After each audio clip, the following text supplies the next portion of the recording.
નમસ્કાર વિદ્યાર્થી મિત્રો, આપણે નીટ 2025નું જે બાયોલોજીના 180 પ્રશ્નો છે એનું સોલ્યુશન મેળવવાનો પ્રયાસ કરીશું. તો પહેલો પ્રશ્ન છે આપણો, નિવસન તંત્રોમાં નીચેનામાંથી કયો ઉત્પાદકતાનો એકમ છે? તો ઉત્પાદકતાનો એકમ અહીં કિલો કેલરી મીટરની -2 ઇન્ટુ યરની -1. આ જવાબ આવશે નંબર 1.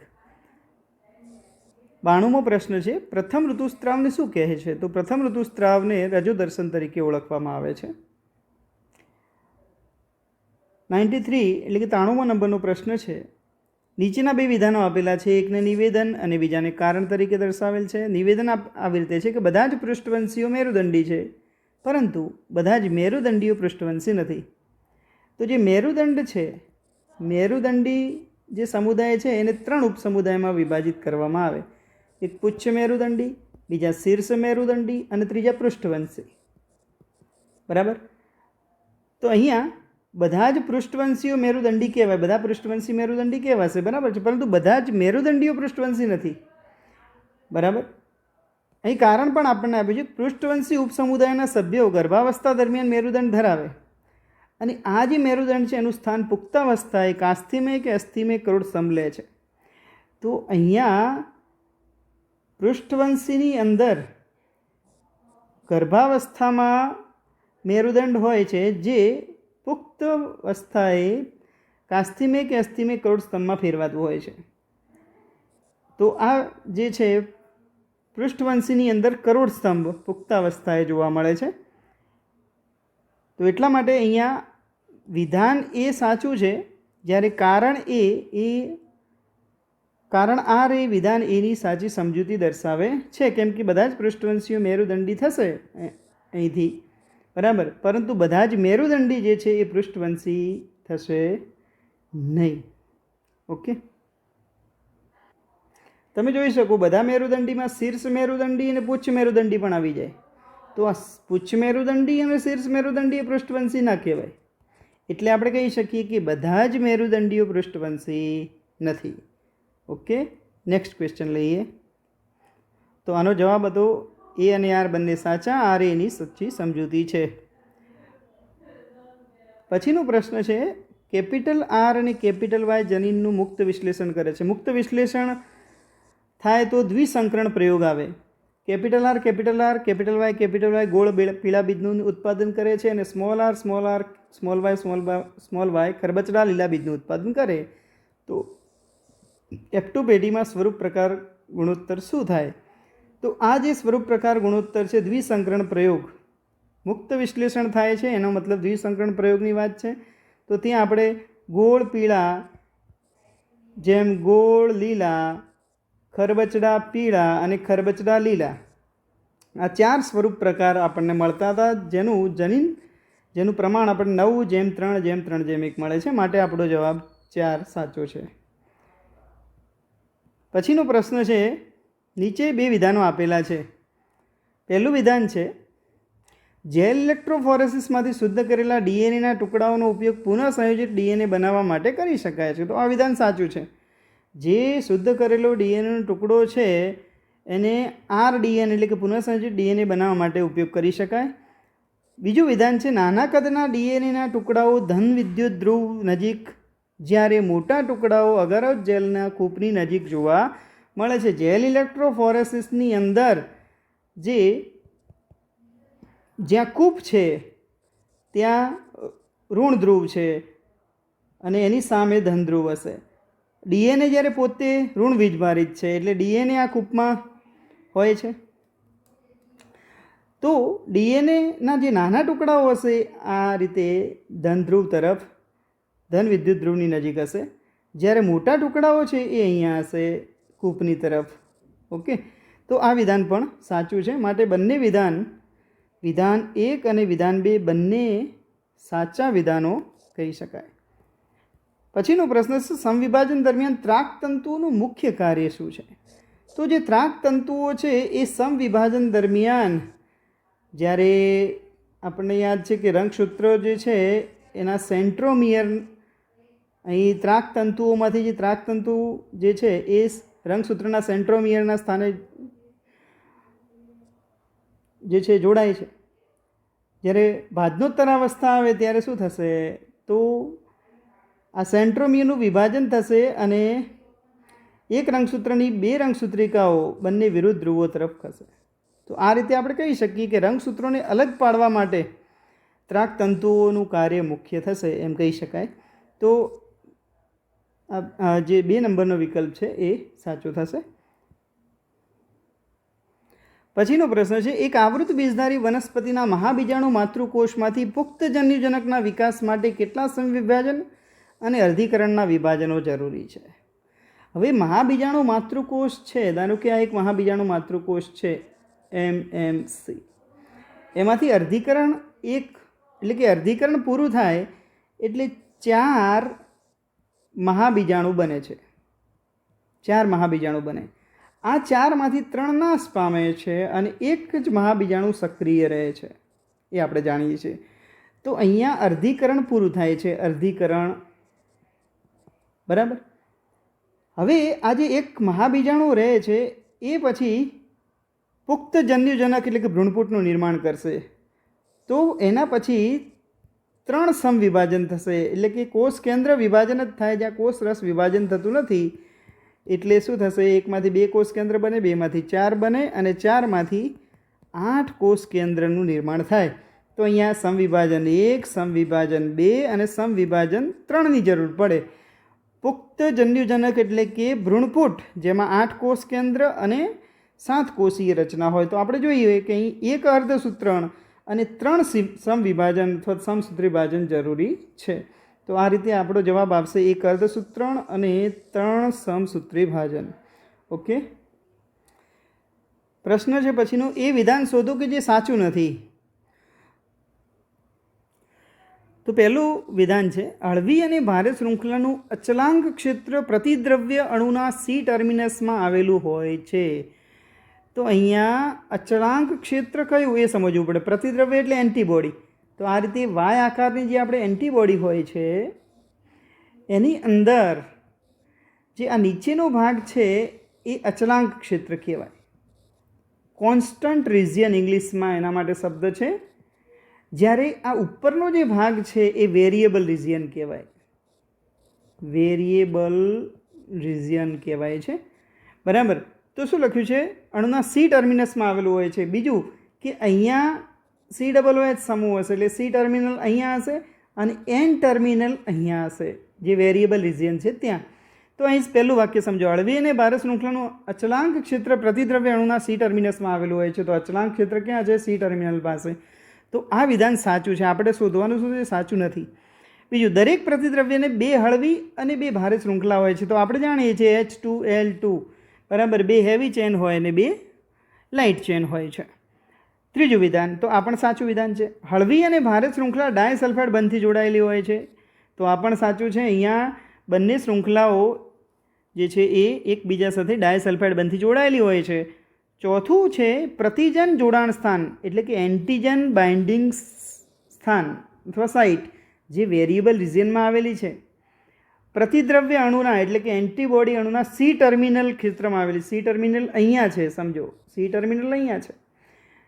જ્યારે એન્ટીજન બાઇન્ડિંગ સાઇટ ક્યાં આવેલી છે? N ટર્મિનલ પાસે આવે. તો આ વિધાન સાચું નથી. ચોથા નંબરનું જે વિધાન છે એ ખોટું વિધાન છે. આપણે જે સાચું નથી એ વિધાન 4 નંબરનું છે, માટે આપણો જવાબ આવશે 4. પછીનો પ્રશ્ન છે, નીચેનાને ધ્યાનમાં લો. તો આપણે જો અહીં સાચો જવાબ પસંદ કરવાનો છે, એટલે કે સાચા વિધાનો કયા છે એ જોવાના છે. પહેલું છે, મનુષ્યની માદાના જનનકોષ નિર્માણની ક્રિયામાં અર્ધીકરણ નર જનનકોષ નિર્માણ કરતાં વહેલું શરૂ થાય છે. માદા જનનકોષ નિર્માણની પ્રક્રિયા ગર્ભાવસ્થા દરમિયાન જ શરૂ થઈ જાય છે, જ્યારે નર જનનકોષ નિર્માણની શરૂઆત યુવાવસ્થામાં થતી હોય છે. માટે એ વિધાન છે એ સાચું છે. બી વિધાનની વાત કરીએ તો માદાની સરખામણીમાં નરમાં પ્રથમ અર્ધીકરણ અને દ્વિતીય અર્ધીકરણ વચ્ચેનો અવકાશ ટૂંકો હોય છે. માદાની અંદર ગર્ભાવસ્થામાં અર્ધીકરણ શરૂ થાય છે, જે યુવાવસ્થા સુધી ચાલે છે, એટલે ખૂબ લાંબુ છે. એની સરખામણીમાં નરની અંદર પ્રથમ અર્ધીકરણ દ્વિતીય અર્ધીકરણ વચ્ચેનો અવકાશ અથવા તો સમયગાળો ટૂંકો હોય છે. આ વિધાન પણ સાચું કહી શકાય. સી છે, પ્રાથમિક ધ્રુવકાય પ્રાથમિક પૂર્વ અંડકોષના નિર્માણ સાથે સંકળાયેલો છે. આ ખોટું વિધાન છે. કેમ કે પ્રાથમિક પૂર્વ અંડકોષમાંથી દ્વિતીયક પૂર્વ અંડકોષ અને પ્રાથમિક ધ્રુવકાયનું નિર્માણ થતું હોય છે.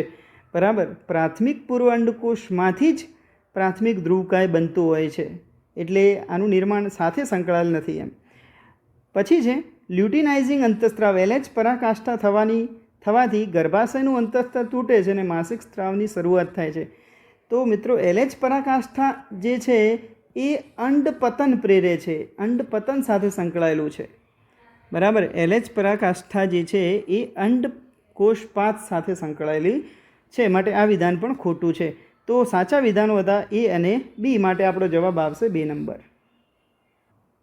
પછીનો પ્રશ્ન છે, 2 વિધાનો આપેલા છે, એકને નિવેદન અને બીજાને કારણ તરીકે દર્શાવીશું. નિવેદન એ છે પોષક સ્તરના કોષમાં પ્રગાઢ કોષરસ હોય છે અને સામાન્ય રીતે એકથી વધુ કોષ કેન્દ્ર હોય છે. તો આ વિધાન સાચું છે. ઘટ્ટ કોષરસ અને તેમાં એકથી વધુ કોષ કેન્દ્ર હોય, આ સાચી વાત છે. પોષક સ્તરના એકથી વધુ કોષ કેન્દ્રકની હાજરીથી વિકાસશીલ લઘુબીજાણુ માતૃકોષને પોષણ આપવાની ક્ષમતા વધે છે.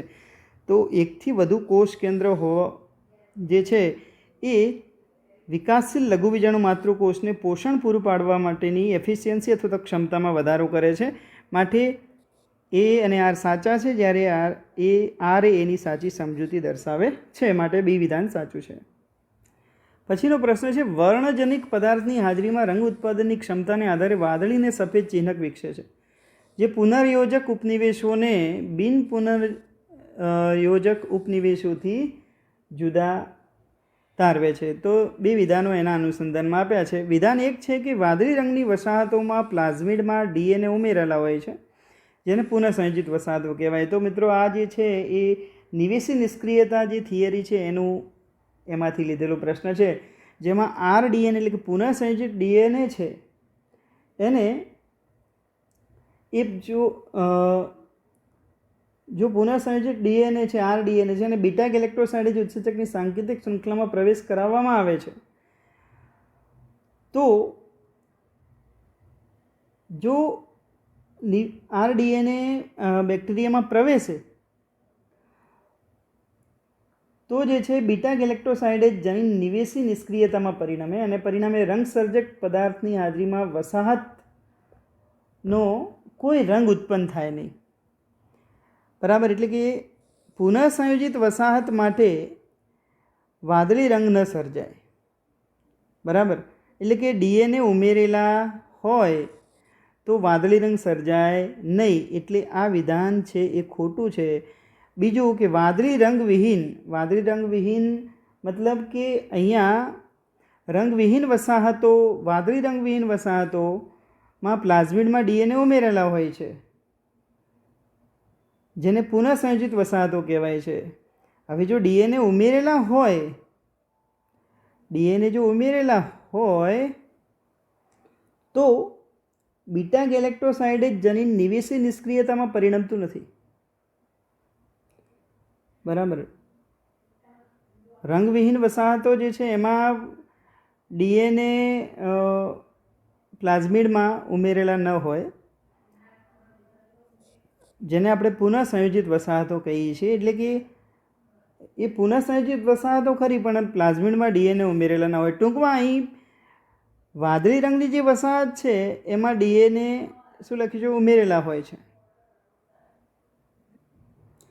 તો અહીંયા વાદળી રંગની જે વસાહત છે એમાં DNA ઉમેરેલા ન હોય, જ્યારે વાદળી રંગવિહીન વસાહત છે એમાં DNA ઉમેરેલા હોય છે, જેને આપણે પુનઃસંયોજિત DNA કહીએ છીએ. વાદળી રંગવિહીન લખ્યું છે એટલે થોડું કન્ફ્યુઝન મિત્રો થતું હતું.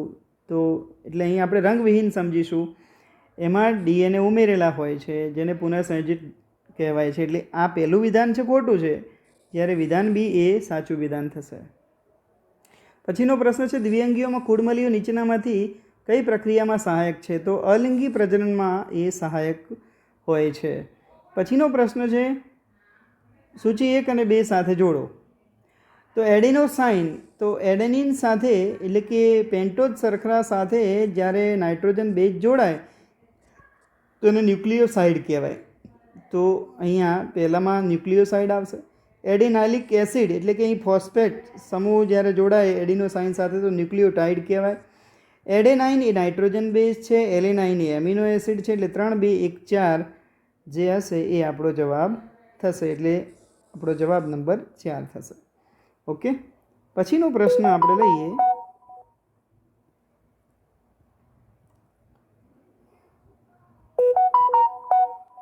એકસો 4 નંબરનો જે પ્રશ્ન છે એની અંદર થોડુંક કન્ફ્યુઝન છે મિત્રો, એટલે આપણે એ પછીથી લઈશું. 105 નંબર જોઈએ. એડ્રિનલ મજ્જકના અંતઃસ્ત્રાવોના કારણે આધારે નીચેના વિધાનોને ધ્યાનમાં લો. તો તેના કારણે આંખની કીકીમાં સંકોચન થાય છે. પહેલું વિધાન છે. અહીંયા આંખની કીકીમાં સંકોચન નહીં પણ આંખની કીકી પહોળી થવી એવું આવે છે. એટલે આ વિધાન જે છે એ ખોટું છે. બરાબર, આપણે સાચા જવાબ પસંદ કરવાના છે. તે હાઇપરગ્લાયસેમિક અંતઃસ્ત્રાવ છે તો આ સાચું છે, કેમ ગ્લાયકોજનનું વિઘટન પ્રેરે છે અને રુધિરમાં ગ્લુકોઝનું પ્રમાણ વધારે છે, એટલે હાઇપરગ્લાયસેમિક છે. તેને લીધે રૂંવાટા ઊભા થઈ જાય છે, આ પણ સાચું છે. અને તે હૃદયના સંકોચાવાની તીવ્રતામાં વધારો કરે છે, આ પણ સાચું છે. કેમ કે એડ્રિનલ મજ્જકના અંતઃસ્ત્રાવોને આપણે લડો યા ભાગો, ફાઇટ ઓર ફ્લાઇટ અંતઃસ્ત્રાવ તરીકે ઓળખીએ છીએ, એડ્રિનાલિન અને નોર એડ્રિનાલિનથી. બરાબર, માટે બી, સી અને ડી જે વિકલ્પ છે એ આપણો જવાબ આવશે. પછીનો પ્રશ્ન છે, નીચેનામાંથી કયું અનિયમિત પુષ્પનું ઉદાહરણ છે? તો જે વટાણા છે એ અનિયમિત પુષ્પનું ઉદાહરણ થશે. પછીનો પ્રશ્ન છે, એમિનો એસિડના જનનિક સંકેતન 3 ન્યુક્લિયોટાઇડ્સથી બનેલા હોવા જોઈએ એવી વિભાવના કોણે આપી? તો જ્યોર્જ ગેમોવે આ વિભાવના આપેલી છે. પછીનો પ્રશ્ન છે, 2 વિધાનો આપેલા છે. પહેલું વિધાન છે, નિવસન તંત્રમાં સૂર્ય ઉર્જાનો પ્રવાહ ઉત્પાદકો અને તેમાંથી ઉપભોક્તાઓ તરફ એક દિશીય હોય છે. તો આ વિધાન સાચું છે. સૂર્ય ઉર્જાનો પ્રવાહ ઉત્પાદકોથી ઉપભોક્તાઓ તરફ એક દિશીય હોય છે. વિધાન 2 આપ્યું છે, નિવસન તંત્રો ઉષ્માગતિશાસ્ત્રના બીજા નિયમથી બાકાત છે. આ વિધાન ખોટું છે, કેમ કે ઉષ્માગતિશાસ્ત્રનો બીજો નિયમ છે કે એક ઉર્જાનું બીજા ઉર્જામાં રૂપાંતર થાય ત્યારે કેટલીક ઉર્જા ઉષ્મા સ્વરૂપે વ્યય પામે છે, જે આપણે એ નિવસન તંત્રમાં ઉર્જાના પ્રવાહમાં પણ જોઈ શકીએ છીએ. તો અહીંયા પહેલું જે વિધાન છે એ સાચું છે, જ્યારે બીજું વિધાન છે એ ખોટું થશે. બરાબર. પછીનો પ્રશ્ન, શક્કરિયા અને બટેટા એક ચોક્કસ પ્રકારની ઉત્ક્રાંતિનું પ્રતિનિધિત્વ કરે છે. આ ઉત્ક્રાંતિની સમજૂતી માટે નીચેના વિકલ્પોમાંથી યોગ્ય શબ્દજૂથ પસંદ કરવાનું છે. હવે શક્કરિયા એ મૂળ છે, જ્યારે બટેટા એ પ્રકાંડ છે. તો આપણે સમજી શકીએ રચના સમાન નથી, તો રચના સદસ્ય તો આવશે જ નહીં. એનો મતલબ છે કાર્ય સદસ્ય છે. કાર્ય સમાન છે, કેમ કે બંનેનું રૂપાંતર ખોરાક સંગ્રહ માટે થયેલું છે. તો કાર્ય સદસ્ય કેન્દ્રાભિસારી ઉદ્વિકાસ આ જવાબ આવશે. ઓકે, પછીનો પ્રશ્ન છે, વર્ગ ચુષ્મુખાના બધા જ જીવિત સભ્યો કેવા છે? તો વર્ગ ચુષ્મુખાના બધા જ જીવિત સભ્યો છે બાહ્ય પરોપજીવી છે, એક્ટોપેરાસાઇટ જેને ઇંગ્લિશમાં કહેવાય છે. ઓકે, પછીનો પ્રશ્ન છે, હિસ્ટોન્સ. અહીંયા શબ્દ લખવાનું રહી ગયું છે. હિસ્ટોન્સ જે છે એ શેનાથી સમૃદ્ધ હોય? તો હિસ્ટોન જે છે 2 બેઝિક એમિનો એસિડ કહેવાય એવા બેઝિક એમિનો એસિડ લાયસિન અને આર્જિનાઇન અથવા લાયસિન અને આર્જિનાઇનથી સમૃદ્ધ હોય છે. બરાબર. નીચેનામાંથી કયું સમીકરણ જે છે એ વિરહુષ્ટ પર્લની વસ્તીની સંભાવ્ય વૃદ્ધિ વર્ણવે છે? હવે સંભાવ્ય વૃદ્ધિ માટે આપણે હંમેશા યાદ રાખીશું જે છે કેરિંગ કેપેસિટી અથવા વહન ક્ષમતા કે. તો માટે આપણો જે જવાબ છે dN/dt = RN K-N/K. ઓકે, તો 3 નંબર જવાબ આવશે. પછીનો આપણો પ્રશ્ન છે, નીચે 2 વિધાનો આપેલા, જેમાં એકનું નિવેદન એ અને બીજાનું કારણ તરીકે દર્શાવેલ છે. નિવેદન જોઈએ તો, ગોલ્ગી ઉપકરણનું પ્રાથમિક કાર્ય અંતઃકોષરસ જાળ દ્વારા નિર્મિત સામગ્રીનું પેકેજિંગ કરી અને આંતરકોષીય લક્ષ્યો સુધી અને કોષની બહાર પહોંચાડવાનું છે. વિધાન સાચું છે. બરાબર. હવે આ કામ કઈ રીતે થાય છે એનું કારણ આપ્યું છે કે અંતઃકોષરસ જાળ દ્વારા નિર્મિત પદાર્થ ધરાવતી પુટિકાઓ જે છે એ ગોલ્ગીકાયની જે શીર્ષ બાજુએ ભળી જાય છે.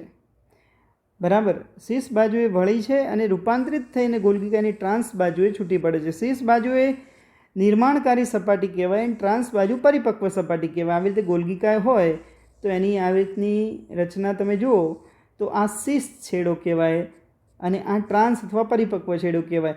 અહીંયા અંતઃકોષરસ જાળમાંથી જે કંઈ પ્રોટીન બને છે એનું પેકેજિંગ થઈ અને આ ભાગમાંથી શીર્ષમાંથી એટલે કે નિર્માણકારી સપાટીમાંથી પ્રવેશી અને ત્યારબાદ એનું પરિપક્વ સપાટી તરફ રૂપાંતર થઈ અને પરિપક્વન થશે અને એ ટ્રાન્સ બાજુએ છૂટી પડશે.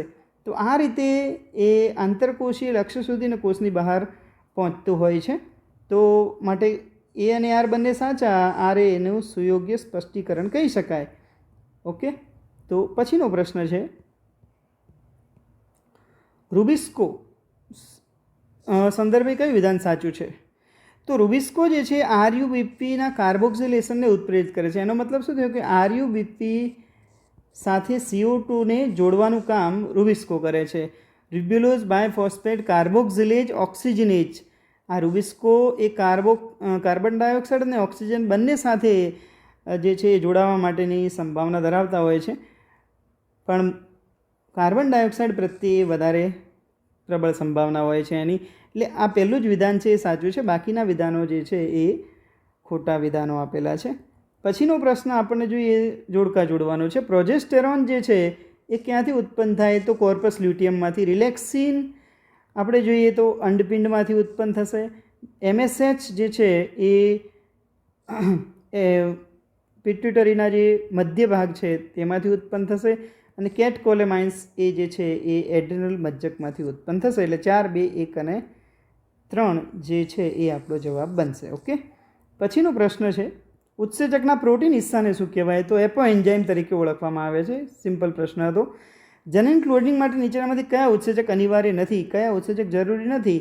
તો અહીં DNA મ્યુટેશન સાથે સંકળાયેલો શબ્દ છે એક આ ઉત્સેચક. બીજો DNA રિકોમ્બિનેઝ એટલે કે પુનઃ સંયોજન સાથે સંકળાયેલો આ શબ્દ છે.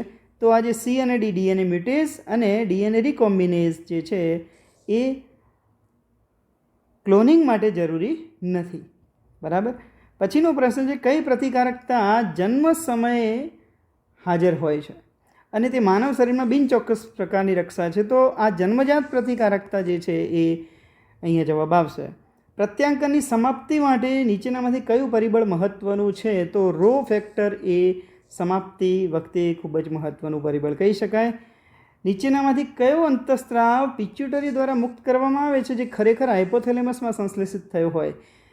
અહીંયા આપણે જ્યારે હાઇપોથેલેમસ અને પિચ્યુટરીની જે આકૃતિ દોરીએ છીએ એમાં પશ્ચ પિચ્યુટરી છે એ પશ્ચ પિચ્યુટરીને આપણે ન્યુરો હાઇપોફાઇસિસ તરીકે ઓળખીએ છીએ. ન્યુરો હાઇપોફાઇસિસ. તો આ પશ્ચ પિચ્યુટરીમાંથી ઉત્પન્ન થતા જે બંને અંતઃસ્ત્રાવો છે ADH એટલે કે વેસોપ્રેસિન અને આપણે જે ઓક્સિટોસિન, એ બંને હાઇપોથેલેમસમાં સંશ્લેષિત થઈ જાય છે અને પશ્ચ પિચ્યુટરીમાંથી મુક્ત થતા હોય છે. તો અહીંયા આપણો જે જવાબ છે એ આવશે ADH, એન્ટી ડાયુરેટિક હોર્મોન, જેને આપણે વાસોપ્રેસિન તરીકે પણ ઓળખવામાં આવે છે. બરાબર. અને બીજો ઓક્સિટોસિન પણ આવી શકે. ઓકે, નેક્સ્ટ આપણે લઈએ, ઘરગથ્થુ બનાવટોના ઉત્પાદનમાં નીચેનામાંથી કયા સૂક્ષ્મજીવો સંકળાયેલા નથી? તો લેક્ટોબેસિલસ ઘરગથ્થુ ઉત્પાદન માટે સંકળાયેલા છે. સેકેરોમાઇસિસ સેરેવિસી એટલે યીસ્ટ પણ સંકળાયેલી છે. પ્રોફિયોબેક્ટેરિયમ શર્માની આ પણ સંકળાયેલું છે. તો અહીં જે એસ્પરજિલસ નાઇઝર અને ટ્રાઇકોડર્મા પોલિસ્પોરમ આ બંને A અને C આ બંને ઘરગથ્થુ ઉત્પાદનમાં આ સૂક્ષ્મજીવો સંકળાયેલા નથી.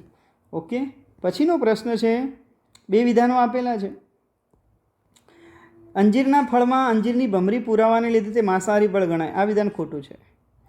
બીજું વિધાન આપણને આપ્યું છે કે અંજીરની ભમરી અને અંજીરનું વૃક્ષ સહોપકારિતા સંબંધ દર્શાવે છે, એટલે કે બંનેને એકબીજાથી લાભ થાય છે. કેમ કે અંજીરની ભમરી તેનું જીવનચક્ર અંજીરના ફળમાં પૂરું કરે છે અને અંજીરનું ફળ અંજીરની ભમરી દ્વારા પરાગિત થાય છે. તો આ રીતે બંનેને એકબીજાથી ફાયદો થાય છે. તો વિધાન B એ સાચું વિધાન છે. વિધાન એક ખોટું છે પરંતુ B એ સાચું વિધાન થશે. પછીનો પ્રશ્ન છે, સ્થૂળત્વચીઓ જે છે એમાં જલવાહક તંત્રનો ફાળો શું છે? તો સ્થૂળત્વચીઓમાં જલવાહક તંત્રનો મુખ્ય ફાળો જોઈએ તો પ્રચલન, ખોરાક પકડવો અને તેનું વહન કરવું. તો પ્રચલન આવશે, પછી ખોરાક પકડવો અને તેનું પરિવહન કરવું અને શ્વસન. બરાબર, આ મુખ્ય વાત આવશે. તો A અને C અહીંયા આપણો જવાબ આવશે. પ્રચલન, ખોરાક પકડવો અને એનું પરિવહન કરવું અને શ્વસન, આ જલવાહક તંત્રનું કાર્ય થશે 16 ત્વચીઓની અંદર. પ્રાથમિક લસિકા અંગોની અંદર પરિપક્વન થયા પછી લસિકા કણો પ્રતિજન એટલે કે એન્ટીજન સાથે આંતરક્રિયા કરવા માટે દ્વિતીય લસિકા અંગો કે પેશીઓમાં સ્થાનાંતરણ કરે છે. જેવા કે અહીં આપણે દ્વિતીય લસિકા અંગોના નામ લખી દેવાના છે. તો અસ્થિમજ્જા અને થાઇમસ સિવાય બરોળ, પેયર્સની કંડિકાઓ, લસિકા ગાંઠ, આ ત્રણ જે છે એ દ્વિતીય લસિકા અંગો થશે. માટે જવાબ 1 આવશે. પછીનો પ્રશ્ન લઈએ આપણે. જોડવા સૂચિ 1 અને 2 ને જોડવા. ધ એવિલ ચતુષ્ક, ધ એવિલ ક્વાર્ટેટ જેને આપણે કહીએ, એ જૈવ વિવિધતાની ક્ષતિ માટે જવાબદાર 4 કારણો આવે છે. એક્ઝિટ એટલે નવસ્થાન સંરક્ષણ કયું થશે? તો ક્રાયો પ્રિઝર્વેશન એક નવસ્થાન સંરક્ષણ થશે. લાંટાના કેમેરા એ વિદેશી જાતિનું અતિક્રમણનું ઉદાહરણ છે, ઇન્દ્રધનુષ પણ કહેવાય.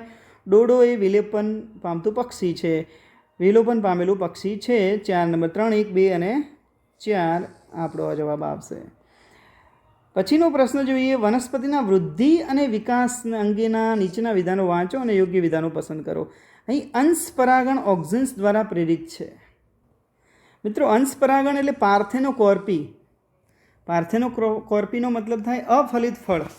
તો અફલિત ફળ માટે ઓક્ઝિન્સ એ અગત્યનું થાય છે. બરાબર, માટે એ વિધાન જે છે એ સાચું થશે. ઓકે. પછી બી વિધાન લઈએ. વનસ્પતિ નિયામકો વૃદ્ધિને વધારવા તેમજ ઘટાડવામાં ભાગ ભજવે. તો આ પણ સાચું છે. એટલે જ તો આપણે એને વૃદ્ધિ અવરોધકો અને વૃદ્ધિ પ્રેરકો અને વૃદ્ધિ અવરોધકો એમ 2 ભાગમાં વિભાજિત કરીએ છીએ. નિર્વિભેદન એ પુનઃવિભેદન માટેની પૂર્વ જરૂરિયાત છે. એટલે કે નિર્વિભેદન પામેલા કોષો જ પુનઃવિભેદન પામશે, તો એની પૂર્વ જરૂરિયાત થશે. એ, બી અને સી ત્રણેય સાચા છે. ડી જોઈએ. એબ્સિસિક એસિડ વનસ્પતિ વૃદ્ધિને પ્રોત્સાહિત કરે છે. તો આ ખોટું વિધાન, કેમ કે વનસ્પતિ વૃદ્ધિ અવરોધક, મતલબ કે વનસ્પતિ વૃદ્ધિ અવરોધક અંતઃસ્ત્રાવાને કહી શકાય. અગ્રીય પ્રભાવિતા પાર્શ્વકલિકાની વૃદ્ધિને પ્રોત્સાહિત કરે છે. તો આ પણ જે છે એ ખોટું છે. તો એ, બી અને સી એ 3 સાચા વિધાનો, યોગ્ય વિધાનો થશે. ઓકે. પછીનો પ્રશ્ન છે. સૂચિ 1 અને 2 ને સાથે જોડવાની છે. એમાં ત્રિઅંગી વનસ્પતિ કઈ થશે? ત્રિઅંગી જે છે સાલ્વિનિયા થાય. દ્વિઅંગી કઈ થાય? તો સ્પેગ્નમ પોલિટ્રિકમ વનસ્પતિ છે. 4, 3. આવૃત બીજધારીની વાત કરીએ તો સાલ્વિયા અને અનાવૃત બીજધારી જિંકો. બરાબર. 4, 3, 1 અને 2. 4, 3, 1 અને 2 જે હોય એ આપણો જવાબ રહેશે. ઓકે. પછી ડાયાબિટીસના દર્દીમાં શા માટે જે ઇન્સ્યુલિનને મોં વાટે આપી શકાતું નથી? તો ઇન્સ્યુલિન એ અંતઃસ્ત્રાવ છે અને અંતઃસ્ત્રાવ સીધો રુધિરમાં ભળે તો એ એના કાર્યસ્થળ સુધી પહોંચતો હોય છે. પણ જો એને સીધો મુખ વાટે આપવામાં આવે તો જે જઠરની અંદર HCl અને એ બધાના કારણે એનું પાચન થઈ જતું હોય છે. એટલે જઠરાંતરીય માર્ગની અંદર એનું ઇન્સ્યુલિનનું પાચન થઈ જાય એટલે પછી રુધિર સુધી ભળે જ નહીં. બરાબર. માટે આપણે મોં વાટે આપી શકતા નથી. નીચેનામાંથી અનાવૃત બીજધારીનું લક્ષણ કયું છે? તો બીજ જે છે અનાવૃત હોય છે, ખુલ્લું હોય છે, નગ્ન હોય છે. આ એનો સીધો સિમ્પલ જવાબ છે. પછીનો ક્વેશ્ચન આપણે લઈએ. દેડકાઓ જે છે પાણીમાં ત્વચા અને મુખ દ્વારા શ્વસન કરે છે.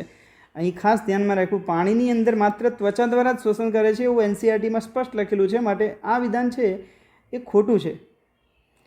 અને જમીન પર ત્વચા, મુખગુહા અને ફેફસા દ્વારા શ્વસન કરે છે. આ વિધાન સાચું છે. તો પાણીની અંદર જે છે એ આ માટે ખોટું છે. આ વિધાન પાણી માટે ખોટું છે, પરંતુ જમીન માટે કેવું છે? સાચું વિધાન છે. માટે 4 નંબર આવશે. શેના કારણે RNAi મારફતે ચોક્કસ mRNA નિષ્ક્રિય કરવું શક્ય છે? તો અહીંયા પૂરક dsRNA જે છે mRNA સાથે જોડાઈ જાય છે. બરાબર. RNA ઇન્ટરફિયર એટલે કે RNA અંતક્ષેપ એ કોના દ્વારા થાય છે? પૂરક dsRNA દ્વારા થતો હોય છે. ઓકે. પછીનો પ્રશ્ન લઈએ. તમારા પડોશમાં રહેતા કુટુંબમાં જોડકા બાળકો જન્મે છે ને આ જોડમાં એક છોકરો એક છોકરી છે, તો કયું વિધાન સાચું હશે? તો આનુવાંશિક દ્રવ્ય 75% સરખું હશે. આ વિધાન ખોટું છે. મોનોજાયગોટિક એક યુગ્મક જોડકા હશે. આ પણ ખોટું વિધાન છે. સામાન્ય જોડકા હોય ત્યારે આવું શક્ય બની શકે. બરાબર. સામાન્ય જોડકા હોય ત્યારે એક છોકરો અને એક છોકરી જન્મે છે. માટે વિધાન નંબર 3 છે એ સાચું છે. પછી સૂચિ 1 અને સૂચિ 2ને સાથે જોડવાનું છે. વરુથિકા જે છે એ એક દળીનું બીજપત્ર છે. નોન આલ્બ્યુમિન્સ બીજ જે છે એ મગફળી થશે.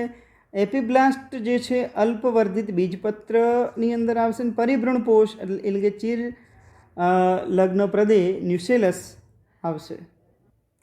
તો આપણો જવાબ 2, 3, 4 અને 1 આવશે. ઓકે.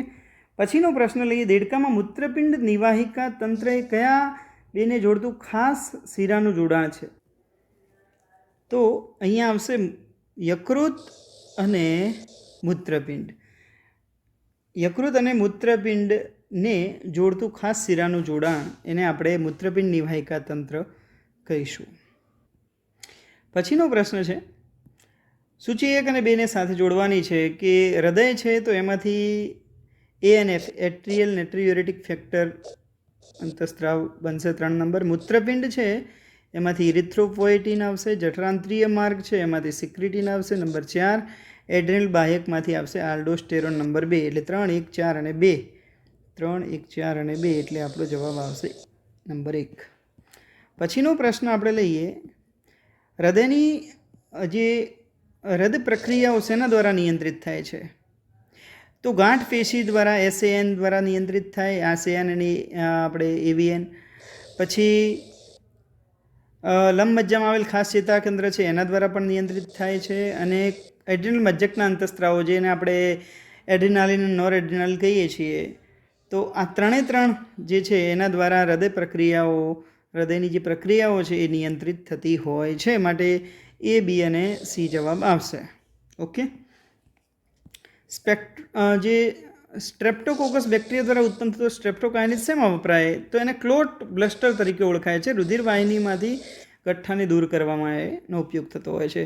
ભારતમાં પરિસ્થિતિ વિદ્યાના પિતામહ તરીકે કોણ ઓળખાય છે? તો રામદેવ મિશ્રા એ પરિસ્થિતિ વિદ્યાના પિતા તરીકે ઓળખાય છે. પછીનો પ્રશ્ન છે. 2 વિધાનો આપેલા છે. એકને નિવેદન, બીજાને કારણ કહીશું. અહીં આવૃત બીજધારીમાં એક લાક્ષણિક અફલિત ભ્રૂણપુટ પુખ્તાએ 8 કોષ કેન્દ્રીને 7 કોષીય હોય છે. આ વિધાન સાચું છે. કારણ આપ્યું છે અંડ પ્રસાધન 2 ધ્રુવીય કોષ કેન્દ્રો ધરાવે છે. હવે અંડ પ્રસાધનની અંદર આપણે બધા જાણો છો એમ લાક્ષણિક ભ્રૂણપુટની અંદર 2 સહાયક કોષ અને 1 અંડકોષ ભેગા થઈને અંડ પ્રસાધન બનતું હોય છે. માટે આ વિધાન ખોટું છે. તો વિધાન A સાચું છે, જ્યારે વિધાન કારણ R છે એનું ખોટું છે. માટે 4 નંબર જવાબ આવશે. કોષની નિયોપ્લાસ્ટિક જે લાક્ષણિકતાઓમાં શેનો સમાવેશ થાય? અહીંયા અસાધ્ય ગાંઠની વાત છે. નિયોપ્લાસ્ટિક લાક્ષણિકતા મતલબ તો પ્રસર્જિત કોષોનો જથ્થો હોય. સાચી વાત છે. કોષોની ઝડપી વૃદ્ધિ થતી હોય છે. આસપાસના કોષ ઉપર હુમલો કરે છે અને હાનિ પહોંચાડે છે. આ બધું જ જે છે અસાધ્ય ગાંઠની અંદર આવશે. જ્યારે તે પોતાના મૂળ સ્થાને સીમિત રહે છે એ નિયોપ્લાસ્ટિક સાથે નહીં આવે, કેમ કે સાધ્ય ગાંઠ સાથે સંકળાયેલું લક્ષણ છે. માટે A, B અને C છે એ જવાબ આવશે. પછીનો પ્રશ્ન આપણે લઈએ. નીચે આપેલ ત્રિઅંગીઓના જીવનચક્રના જે તબક્કા છે એને યોગ્ય ક્રમમાં ગોઠવવાના છે. તો અહીંયા પહેલું જે આવશે એ છે બીજાણુ માતૃકોષનું વર્ધીકરણ થશે. બીજાણુ માતૃકોષનું વર્ધીકરણ થઈ અને પછી એમાંથી પ્રશુકાય અવસ્થાનું નિર્માણ થશે. એટલે પહેલાં આવશે B, પછી આવશે A, પછી જન્યુજનકમાં સ્ત્રીધાની અને પુધાનીનું નિર્માણ થાય અને ત્યારબાદ પાણીની હાજરીમાં પુજન્યુનું સ્ત્રીધાનીમાં પ્રવર્તન થશે અને છેલ્લે ફલિનીકરણ થશે. તો આ રીતે આવશે બીજો નંબર. ઓકે. પછીનો પ્રશ્ન છે. નીચેના વિધાનો આપેલા છે. એક વિધાન છે, બીજું કારણ છે. તો વિધાન જોઈએ. હવા અને પાણી દ્વારા પરાગકૃત થયેલા ફૂલો બહુ રંગીન હોતા નથી અને એમાં મધુરસ હોતો નથી.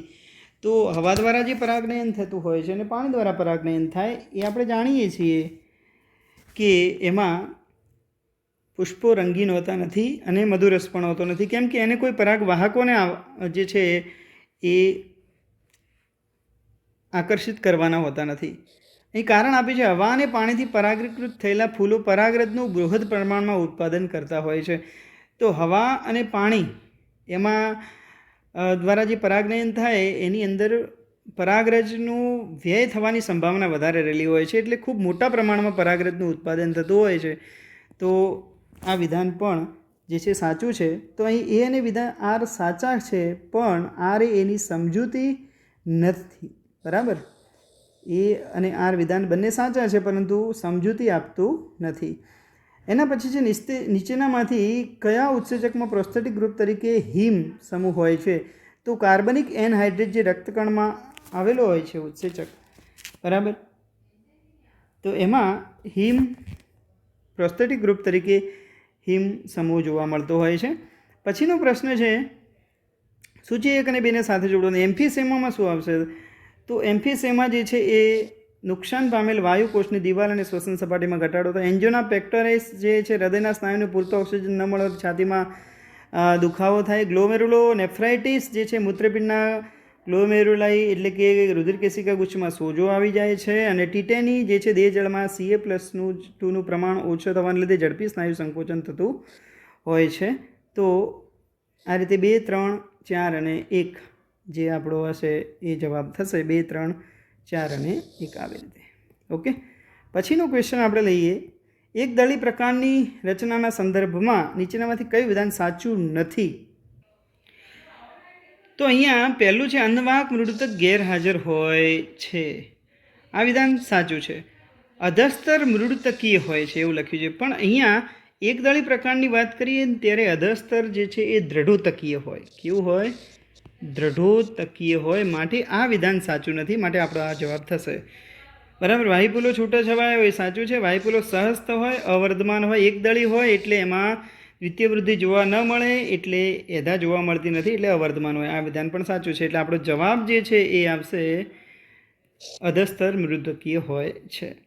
નર દેડકામાં જે મૈથુન ગાદી છે એના સ્થાન માટે નીચેનામાંથી કયું વિધાન સાચું છે? તો અગ્ર ઉપાંગની જે પ્રથમ આંગળી છે ત્યાં મૈથુન ગાદી જોવા મળે છે. પાછા 2 વિધાનો આપ્યા છે. નિવસન તંત્રમાં ઉર્જાનો પ્રાથમિક સ્ત્રોત સૌર ઉર્જા છે. આ વિધાન સાચું છે. બીજું વિધાન આપણને આપે છે નિવસન તંત્રમાં પ્રકાશ સંશ્લેષણ દરમિયાન ઉત્પન્ન થતા સેન્દ્રિય પદાર્થના દરને ચોખ્ખી પ્રાથમિક ઉત્પાદકતા કહેવાય છે. અહીં ખોટું છે. અહીં કહેવાય જીપીપી, ગ્રોથ પ્રાઇમરી પ્રોડક્ટિવિટી. બરાબર, કુલ પ્રાથમિક ઉત્પાદકતા કહેવાય. એની વ્યાખ્યા આપણને આપી છે. એટલે આ વિધાન જે છે એ ખોટું છે. તો વિધાન 1 સાચું છે, જ્યારે વિધાન 2 જે છે એ ખોટું થશે. બરાબર, વિધાન 1 અહીંયા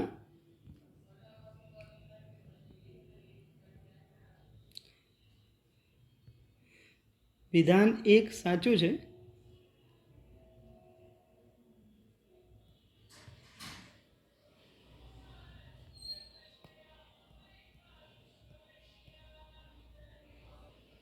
તો અહીંયા વિધાન 1 સાચું, વિધાન 2 જે છે એ ખોટું થશે. પછીનો પ્રશ્ન છે ફીણ તોડનાર તરીકે કામ કરતો એવો બાયોરિએક્ટરનો હિસ્સો નીચેનામાંથી આકૃતિ ઓળખવાનો છે.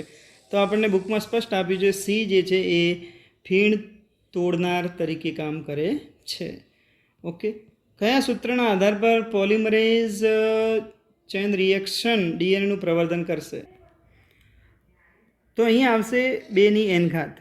કયા પીસીઆરની અંદર ડીએનએનું પ્રવર્ધન કઈ રીતે થશે? 2n સ્વરૂપમાં થશે. બરાબર, એના પછીનો પ્રશ્ન આપણે લઈએ. સૂચિ 1 અને 2 જોડવાની છે.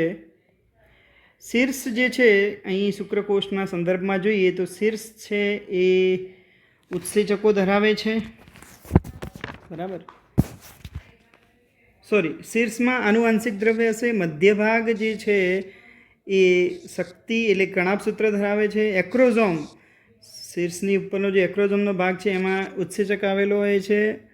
હાઇલ્યુરોનિડેઝ અને પૂંછડી જે છે એ શુક્રકોષની ચલિતતા માટે જવાબદાર છે. એમ 4, 3, 1 અને 2 આપણો 2 નંબર જવાબ આવશે. ઓકે, એના પછી પુષ્પીય સૂત્રની વાત કરીએ તો પુષ્પીય સૂત્રની જો વાત કરવામાં આવે તો પ્લસ અને એની ઉપર ગોલ રાઉન્ડ કરેલું છે એનો અર્થ ફૂલની અનિયમિત પ્રકૃતિ થાય. તો આ ખોટું છે. અને જીની નીચે લીટી છે એટલે જી જો ઉપર એટલું યાદ રાખવાનું તો બીજાશય ઉચ્ચસ્થ થાય. તો આ વિધાન ખોટું છે. પુષ્પસૂત્રમાં નિશાનીનો અર્થ એ ફૂલની નિયમિત પ્રકૃતિ થાય. આ સાચું છે. અને જી ઉપર છે તો ઉચ્ચસ્થ બીજાશય, આટલું યાદ રાખીશ. તો વિધાન 1 ખોટું, બી વિધાન સાચું છે. ઓકે, પછીનો પ્રશ્ન આપણે લઈએ. અહીંયા સુકોષ કેન્દ્રીયમાં રિબોઝોમ 80S હોય, આદિકોષ કેન્દ્રીયમાં 70S હોય, આ સાચું છે. પ્રત્યેક રિબોઝોમમાં 2 પેટા એકમ હોય, આ પણ સાચું છે. 80S રિબોઝોમના 2 પેટા એકમમાં 60S 40S, 70Sમાં 50S 30S, આ પણ સાચું. 80S રિબોઝોમમાં 2 પેટા એકમો 60S ને 20S, આ ખોટું છે. 60 અને 40 આવે, 70Sમાં 50 અને 30 આવે, એટલે આ ખોટું છે. ઓકે, તો અને છેલ્લું વિધાન પણ આપ્યું છે 80Sના 2 પેટા એકમો 60S 30S અને 70Sના 50S 30, આ પણ ખોટું છે. પહેલાં 3 વિધાનો છે એ સાચા વિધાનો થશે. પછીનો પ્રશ્ન લઈએ. એના પછી છે કે અહીંયા ગુણલક્ષણ વિટેકર દ્વારા જે પ્રસ્તાવિત સૃષ્ટિનું પ્રતિનિધિત્વ કરે છે. દૈહિક આયોજનની જટિલતાના સંદર્ભે આ ગુણલક્ષણનો ચડતા ક્રમમાં આપણે ગોઠવવાના છે. તો અહીંયા ખાસ આપણે ધ્યાન રાખીશું, પહેલાં શું આવશે? આદિકોષ કેન્દ્રીય આવશે. પહેલાં આવશે આદિકોષ કેન્દ્રીય આવશે. આદિકોષ કેન્દ્રી પછી જે સુકોષ કેન્દ્રીય છે, કોષીય દૈહિક આયોજનવાળા સુકોષ કેન્દ્રીય આવે. પછી આપણે જોઈએ તો કાઇટિનથી નિર્મિત કોષ દિવાલવાળા બહુકોષીય વિષમકોષ એટલે ફૂગ આવે. આદિકોષ કેન્દ્રી, પછી કોષીય દૈહિક એટલે કે એકોષીય, પછી આના પછી આવે છે ફૂગ, અને પછી આવે છે દૈહિક આયોજનના ટિશ્યુ ઓર્ગન સ્તરવાળા સ્પષ્ટ કોષ કેન્દ્રયુક્ત કોષધારી ઓટોટ્રોફ સ્વપોષિત એટલે કે વનસ્પતિ સૃષ્ટિ, અને છેલ્લે આવશે દૈહિક આયોજનના ટિશ્યુ ઓર્ગન અને ઓર્ગન પદ્ધતિ એટલે કોષ, પેશી અને અંગ સ્તર. બરાબર, પેશી, અંગ અને અંગતંત્ર સ્તરનું વિષમકોષ એટલે પ્રાણી સૃષ્ટિ આવશે. એટલે આ રીતે આપણે જોઈએ તો CEA D અને B, CEA D અને B માટે 3 નંબર જવાબ આવશે. પછી આપણે જોઈએ દ્વિઅંગીઓમાંના જીવનચક્રની ઘટનાઓનો સાચો ક્રમ કયો છે. તો અહીંયા આપણે જોઈએ પહેલાં જે છે જન્યુજનક છે એનું જીવાધાર સાથે જોડાણ થયેલું હશે. ત્યારબાદ પાણીમાં પૂજન્યુ મુક્ત થાય. ત્યારબાદ નર ચલપૂજન્યુનું અંડક સાથે સંયુગ્મન થશે. ત્યારબાદ બીજાણુજનકનું નિર્માણ થાય. સંયુગ્મન થાય એટલે યુગ્મન જ બજે બીજાણુજનકનું નિર્માણ થાય ને એ ત્યારબાદ એકીય બીજાણુનું અર્ધીકરણ દ્વારા નિર્માણ થશે. આ રીતે જે છે આપણો જવાબ આવશે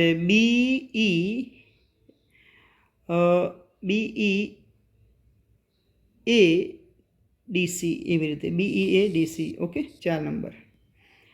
પછી આપણે જોઈએ કયા સાચા છે એ આપણે નક્કી કરવાના છે. કોમ્પ્યુટેડ ટોમોગ્રાફી અને મેગ્નેટિક રેઝોનન્સ ઇમેજિંગ જે અંતસ્થ અંગોના કેન્સરને શોધી શકે છે. તો આ જે બંને કોમ્પ્યુટેડ ટોમોગ્રાફી અને MRI આ બંને છે એ કેન્સરને શોધી શકવા માટે જવાબદાર કહી શકાય. ત્યારબાદ રસાયણ ચિકિત્સક ઔષધોનો ઉપયોગ કેન્સર સિવાયના કોષોનો નાશ કરવા માટે કરવામાં આવતો હોય છે. પણ રસાયણ ચિકિત્સક ઔષધોનો ઉપયોગ કેન્સરયુક્ત જે કોષો છે, કેન્સરગ્રસ્ત કોષો છે એનો નાશ કરવા માટે થાય, માટે આ વિધાન ખોટું છે. આલ્ફા ઇન્ટરફેરોન કેન્સરના દર્દીના પ્રતિકાર તંત્રને સક્રિય કરીને ગાંઠનો નાશ કરવામાં મદદરૂપ થાય, આ સાચું વિધાન છે. બરાબર. પછી રાસાયણિક ચિકિત્સક ઔષધો એ જૈવિક પ્રતિચાર રૂપાંતરકો છે, આ ખોટું છે. રસાયણ ચિકિત્સક ઔષધો અલગ છે, જૈવિક પ્રતિચાર રૂપાંતરકો પણ અલગ છે.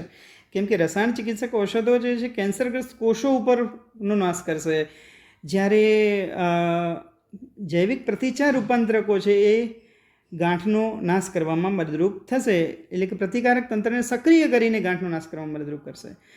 જ્યારે લ્યુકેમિયામાં રુધિર કોષોની સંખ્યામાં ઘટાડો થાય, આ વિધાન ખોટું છે. લ્યુકેમિયા એટલે રુધિરનું કેન્સર જેમાં રુધિર કોષોની સંખ્યા વધી જાય છે. તો અહીંયા A અને C બંને જ સાચા છે. ઓકે, પછીનું પ્રશ્ન લઈએ.